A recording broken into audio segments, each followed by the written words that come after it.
Hello and welcome to Church at Home with Rachel for Wednesday, the 15th of February. My name is Rachel Parker. My pronouns are she and her. I'm an Anglican priest serving the congregations of Dayspring Ministries, St. Mary's Edgerton, St. Thomas, Wainwright, St. Saviour's in Vermilion, in the beautiful province of Alberta, in the Diocese of Edmonton, the Anglican Church of Canada. Welcome as we gather for Church at Home. I apologize for the next little while. My husband is feeling better, so he is renovating, refixing walls and painting and everything in our storage room. So this room, which I have sort of been trying to use as my studio, is becoming the catch-all. So there's a lot of stuff around here, including the dog. Right, Dude? There's Dude. So just be patient with me for the next little while until we get everything settled and I get to figure out how to make this a good, solid space for this particular endeavor. I would like to share with you this. I came across this. I saved it from Advent before Christmas, from Advent Reflections, from On Eagle's Wings, and I tagged it and came across it today and thought I'd share it with you. It's called Moving In. The Word became flesh and blood and moved into the neighborhood. That is the interpretation or the way it's presented from John chapter 1, verse 14, from Eugene Peterson's The Message. And Tara Munn, who is an Anglican and lives in Edson, Alberta, and is on the board of Eagle's Wings, wrote this. When I moved to Fort McMurray in 2003, I first heard the term FIFO, or fly in, fly out, FIFO. This is a shorthand for workers at the large oil sands mines who either fly into large work camps or commute to the city but make their lives elsewhere. For a long time I was conflicted about FIFO because although the companies contributed to the community and provided livelihood to thousands of local people, a huge number of people just didn't seem to care about our community despite working in or alongside it. When our family left Fort McMurray, I went to work at a coal mine near the town where I grew up. I commuted from my little farm near Edmonton and thus had to rethink my attitudes towards commuters. We recently moved our family back to that town, and I'm surprised at how many people I've been bumping into who remember me. That didn't happen when I was commuting. It reminded me that moving into the neighborhood is not the same as visiting or commuting.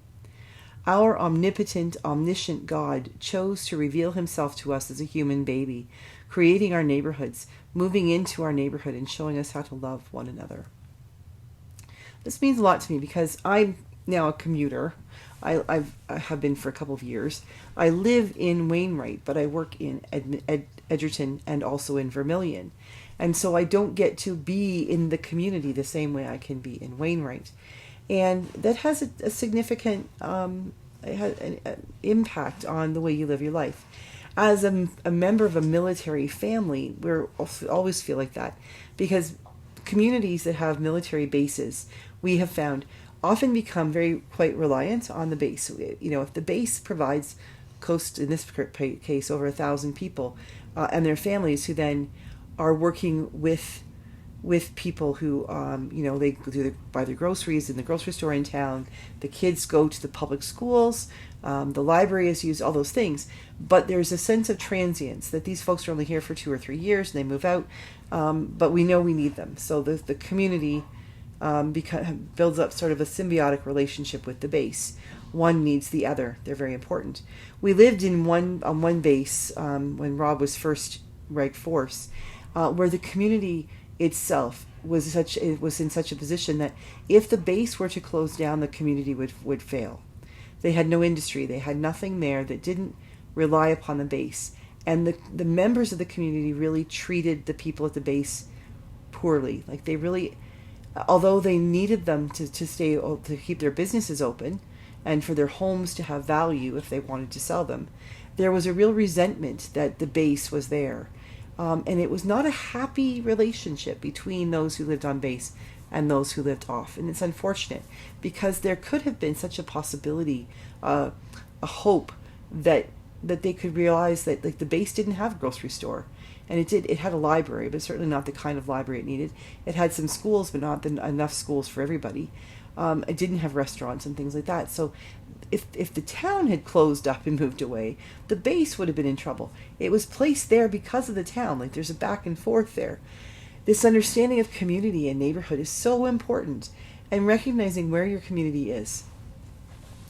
In this reflection, and in the time of Advent before Christmas, we do a lot of thinking about and reflecting on Jesus coming into our lives, becoming a part of our community, not as a commuter, but as a member of our community.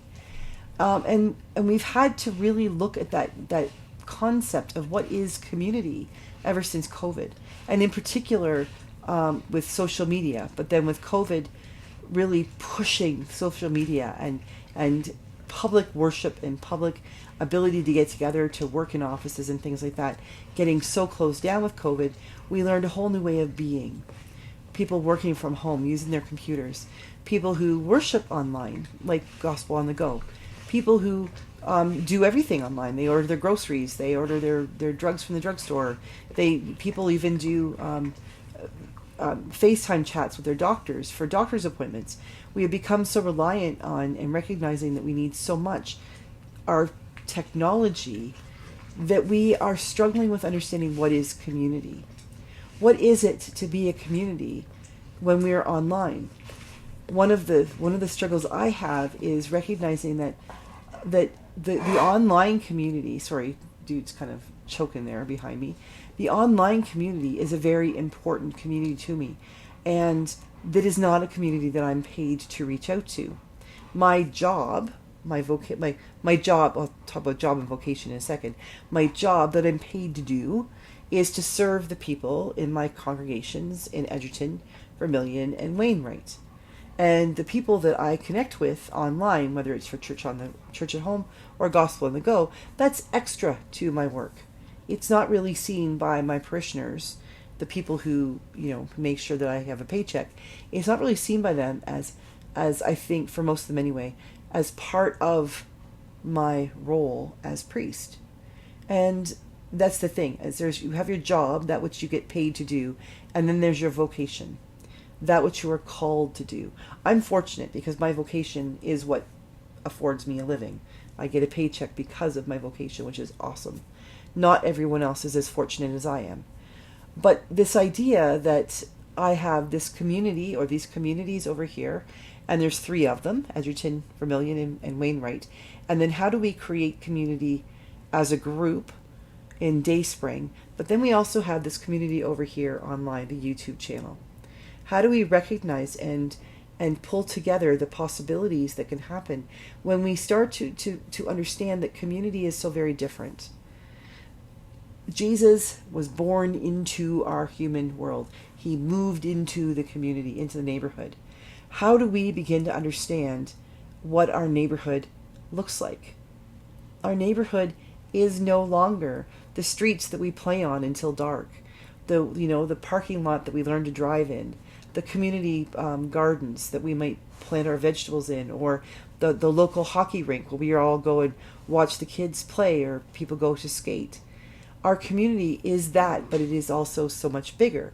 Our neighborhood has now become a cyber neighborhood as well. We're online.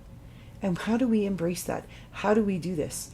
We're talking about having prayer groups in each of my 3 churches, but I also invited people, if they wanted to, through Gospel on the Go, to join in a prayer group online, that we could do this as well, where we would have a Zoom meeting or a Zoom gathering once a month, where we could Zoom together and pray and talk to each other and build that community. Pray for Dayspring, which I have begun thinking of, as have some of you, as the 4th part of this ministry. There's Edgerton, St. Mary's Edgerton, St. Saviour's Vermilion, St. Thomas Wainwright, and Gospel on the Go, Church at Home with Rachel online. And how do we create that neighborhood? Because if we can come to terms with and grapple with this concept of neighborhood also being in cyberspace, then we have a better opportunity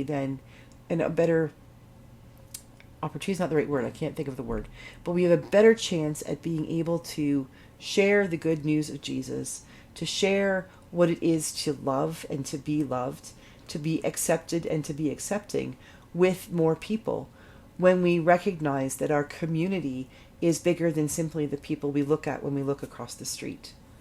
So I feel kind of like I'm commuting when I do YouTube, and I don't want to.